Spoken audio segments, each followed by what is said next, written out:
La CSMF s'oppose à la loi de santé et n'en veut pas. Le tiers payant généralisé et obligatoire démontre la dérive bureaucratique et la volonté d'étatisation du système de santé. Il ouvre la voie à un désengagement de l'assurance maladie obligatoire au profit des assureurs complémentaires.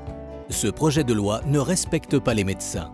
La CSMF s'oppose au démantèlement de notre métier et à la dévalorisation de notre expertise. C'est une loi hôpitalo-centrée. Les groupements hospitaliers de territoire, GHT, organiseront l'offre de soins au détriment des établissements privés et des plateaux techniques lourds de la ville. Les communautés professionnelles territoriales de santé ont oublié l'existence même des médecins spécialistes libéraux. La CSMF a dénoncé ce projet de loi dès septembre 2014.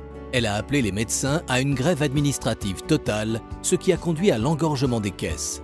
La fermeture des cabinets médicaux du 24 au 31 décembre 2014 a été initiée par la CSMF. Elle fut très médiatisée et a montré la détermination des médecins à lutter contre le projet de loi.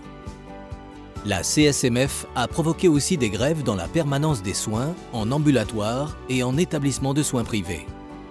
Dès mars 2015, la CSMF fut la première des organisations syndicales à ne plus accepter de participer aux réunions de travail organisées à la dernière minute par les ministères. La CSMF a été l'artisan de la manifestation unitaire historique du 15 mars 2015. 50 000 médecins et professionnels de santé, généralistes et spécialistes, se sont rassemblés à Paris pour s'opposer au projet de loi de santé. Face à l'entêtement du gouvernement, la CSMF a demandé à tous les médecins et futurs médecins de participer à une journée santé morte le 31 mars 2015, date de la présentation du projet de loi à l'Assemblée nationale. Mais le gouvernement reste sourd. La CSMF appelle alors les médecins libéraux à la désobéissance civile en n'appliquant pas le tiers payant pour l'aide à la complémentaire santé instaurée au 1er juillet et très complexe à mettre en œuvre. La CSMF décide enfin de ne pas participer à la grande conférence de santé proposée par le Premier ministre. D'autres y participeront ou y collaborent déjà. Pour la CSMF, la médecine libérale, c'est notre combat.